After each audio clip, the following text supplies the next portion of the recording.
for Amy. First hand has seen what the establishment can do when you criticise them.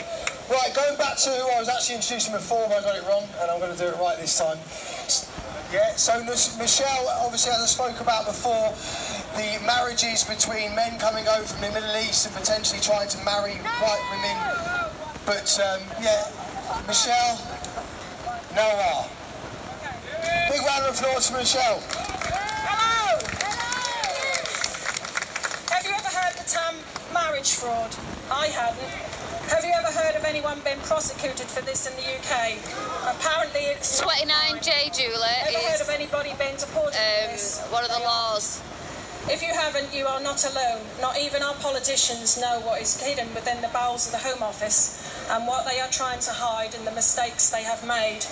What I can tell you is that what you write, anything in your immigration applications, you can be married with 1, 2, 3 or even more wives, even be a different nationality to the one you purport to be. Hi, like Michael. the Albanians, poses of Kosovans, use fake identity and numerous other fake documents, have a criminal record, and even when you are caught out, you will not be investigated, prosecuted or deported. It's as easy as this to enter the UK and remain here if you use marriage as your route. For there are no checks on current marriages, few criminal record checks, and absolutely no deterrence. How do I know? Because for over 6 years I have been the campaign leader of Stop UK Marriage Fraud, picking up the emotional pieces of men and women who have, through no fault of their own, married fraudsters intent on getting into the UK. In fact, many British citizens have met these fraudsters in the UK. Have you ever wondered what happens to bogus students when they are not removed?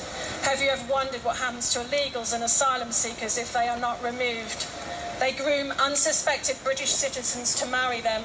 They gain their right to stay here through marriage. These fraudsters can also be found on dating websites, at work, social media and at holiday resorts.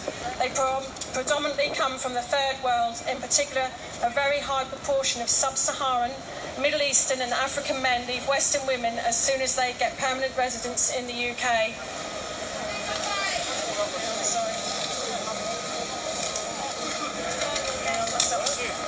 Brilliant, thanks Julie. Missing you, Kimbo. Wish you was here. In the Arab world, they call this a business marriage. It's a scam. The aim is to bleed their victim dry. They see Julie. Western women as loose and of low moral standards because we don't cover up and usually have relationships before marriage. Often somebody is already lined up to marry them when they get their permanent stay from their own country, or they have another wife in another country already. Marriage fraud is happening to British citizens of any age and any ethnic background. These individuals usually leave shortly after in gaining indefinite leave to remain or a UK passport. Cases like these are treated like a normal divorce, and the rights of the immigrant spouse trump any rights of the British citizen. They will also often make false allegations of domestic violence against both British men and women. This fast-tracks the immigrant spouse through the immigration system. Disturbingly, there may be in particular British men who are currently residing in prison due to these false allegations. Evidence is not needed in these cases for allegations to be taken to court. When these cases are reported to the Home Office by victims, in most cases, no action is taken and the Home Office hides behind the Data Protection Act. This is also the case when victims take their cases to their MPs. They also can't get any information out of the Home Office as the Data Protection Act is quoted. Victims are also taking their cases to the Parliamentary Ombudsman after reporting cases to the Home Office after their general inaction. Very little, if anything, is happening in this department too. Victims are being stonewalled. The USA has recognised that immigration marriage fraud is a threat to their national security and has made the link to 9/11. Many of the bombers were married to American women. Proper little geezer. In the UK, Rashid Radwan, one of the London Bridge bombers, was married to a British girl who unwittingly brought him to the UK from Ireland as a failed asylum seeker. He was granted a new EU residence card. Hang that over. He was granted an EU residence card through his marriage in Ireland, which later allowed him to reside in the UK. In 2009, he was using the surname Al-Qaeda. These individuals also also often use the race card and Human Rights Act against British citizens. They will also deliberately have children to improve their chances of permanent residence.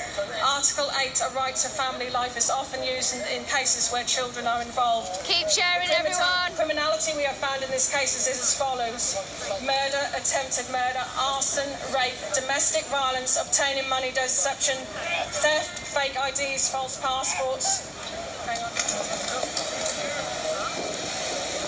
Fraud of financial institutions, benefit fraud, hand and stolen goods, drugs, support of terrorist groups, corrupt police overseas and officials, corrupt officials in the UK, blackmail or sponsor to gain their access to the children, demands to help with permanent residence, foreign nationals murdering British citizens are murdered overseas and their deaths covered up as accidents so they can claim their estate, and cheating in English tests, sending somebody else whose English is better than theirs to do the test for them.